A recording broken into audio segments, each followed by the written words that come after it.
Hey guys, I'm Stephanie, and this is Steph Stove. And what if I told you if you wanted some good homemade, chewy, sweet cookies that you only needed 3 ingredients? Well, today we're making brown sugar cookies, and these are soft, chewy, and they have a caramelly-like taste to them, and they're just delicious. They're easy to make, and you probably have all 3 of these ingredients already in your pantry. They're the perfect sweet treat when you want something yummy to eat and you don't want a huge long list of ingredients. So let me show you how to make them.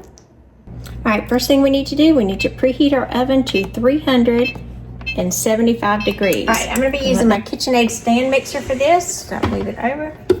You notice I got my nice little slide board. If you don't have one of these are amazing to move this over easily. And I'll show you what this is too, and you'll understand in a minute. It's actually just a silicone bowl liner, so I can take this out easily. Now we're gonna start with 1/2 cup, so it's half of a cup of softened butter. So you see, it should be very soft like that. I generally set this out overnight, so it can be extremely soft up to room temperature.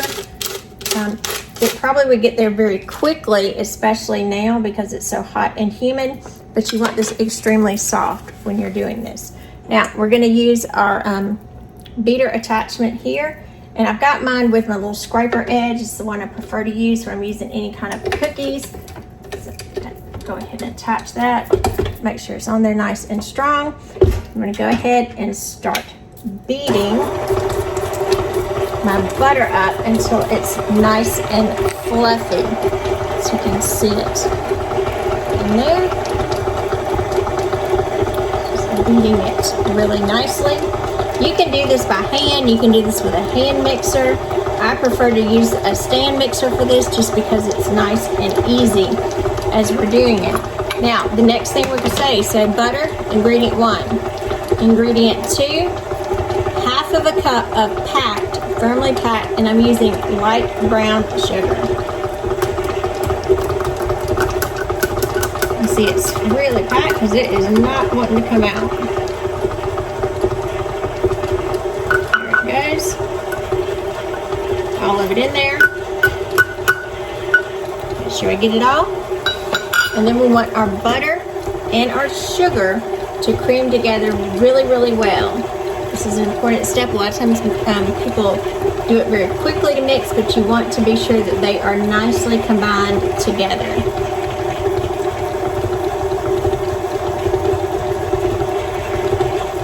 And you can start smelling like the molasses that's in the brown sugar. And a tip, if you want these an even stronger flavor, that's caramel notes to it, you could use dark brown sugar for it as well, but I'm using light brown sugar. All right, let's check on that. So after this has mixed up, unlock a mixer. So you can see this consistency here for our butter, just very, very nice. Very, very nice. Nice and smooth. We can't see one of the ingredients over the other. They're nicely combined and completely incorporated. Next, we're going to add to this 1 cup of all-purpose flour. I'm gonna add a little bit and drop it down, lock it. And I'm kind of doing this on low, and then I'm gonna increase to medium speed. It's gonna be kind of coarse, crumbly at this point. Get you a little closer so you can see.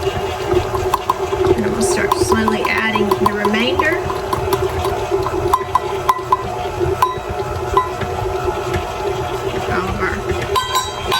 Flour in there.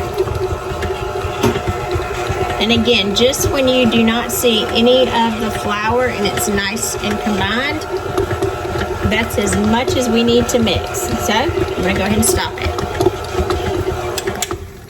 Just a little mix in here. All right, let's go ahead and get this out.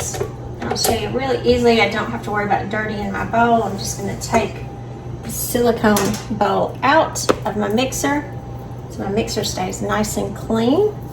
Make sure you get all of the dough off of your beater as well, because we've got quite a bit that will be attached. All right, I'm just gonna take a silicone spatula here and just bring everything together. And again, this is not a huge amount of cookie dough, so this is just kind of like when you get that urge and you say, I just want some cookies. Look at that pretty dough. It just makes you want to eat it as is. And you could, because there's no eggs in it. Now, if you wanted your cookies, I would say a little chewier, then you could take this, pop the lid on it that comes with it, just like so, and pop this in the refrigerator for about 20 or 30 minutes and let it cool. Now, I'm going to go ahead and bake them because I prefer them kind of crunchy and soft on this in the center. So I'm going to use a 1 tablespoon scoop. Get all this off. All right, we're just going to scoop these out. And I'm going to scoop these. I like this little cookie scoop to use here. About 1 tablespoon size, I feel is a good mix. I've got it on my cookie sheet, and I've got this my Smart Cake parchment. It's pre-cut, nice and easy to use. I'm just going to put these down. Go ahead and get these on the cookie sheet. I want 3 to a row. I don't want them too crowded, so don't put too many. About 3 to a row is a good number. You're saying, I can't believe that's all that there is to it. That's all there is to it. Now, there's a couple of techniques that we'll have to do after we're baking to get these exactly to their very best, in my opinion. But again, you probably have all of these ingredients for some great cookies super fast.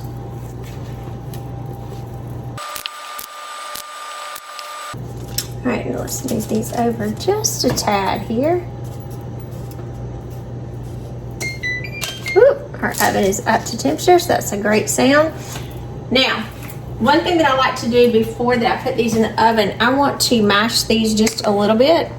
So you can see, so I'm just going to take my little spatula here, I had, I'm going to flatten them just a little bit.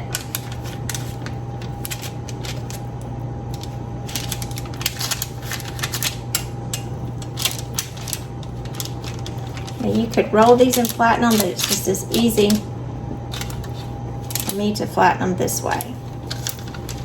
You mess up less things.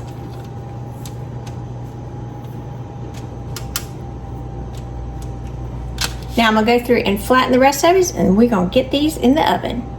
All right, we've got them all pressed down and ready for the oven. We're preheated to 375 degrees. Just going to pop these there on the rack. Now these are going to bake for only 8 minutes. So, see you back in 8 minutes.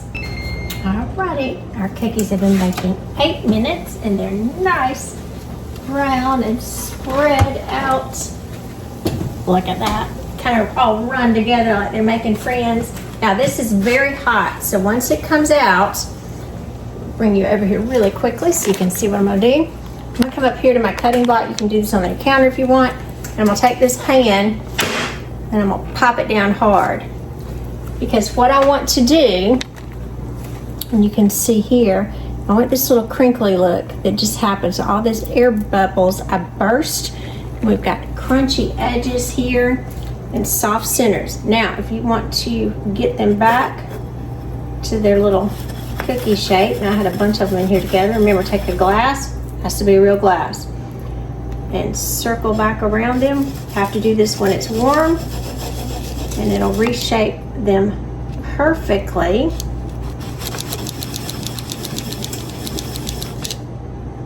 Every time. These are a thin, crunchy, crispy, chewy edge. Deliciousness. Get that little piece in there. So I'm going to go through and I'm going to circle these back up. These have been cooling about 5 minutes in the pan. So now I'm going to grab my parchment. I'm going to carefully transfer these off of the pan. Get these on a wire cooling rack. That. And yes, there is one missing because as I was shaping them, I just couldn't resist going ahead and eating one, and it was so good. So these need to cool completely, and we'll be back in just a few minutes to sample some more. I'm Stephanie, and this has been Steph's Stove, where today we made like some brown sugar cookies. Yummy. Look at that. They are lacy and crunchy because we slammed them on the counter. Look at this. That inside. It's got this caramel nose.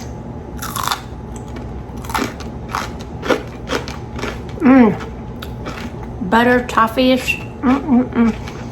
Just yummy. I'm putting a hurting on that plate in just a little bit. And super good. I know what you're thinking. Do I have some brown sugar?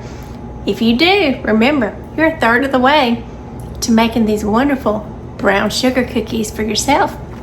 So remember, give us a thumbs up, click that subscribe button for more great content like this. Steph's Stove, we're making memories, one dish at a time. Remember, great recipes don't have to have lots of ingredients. I do hope you try these with your family and have a wonderful weekend.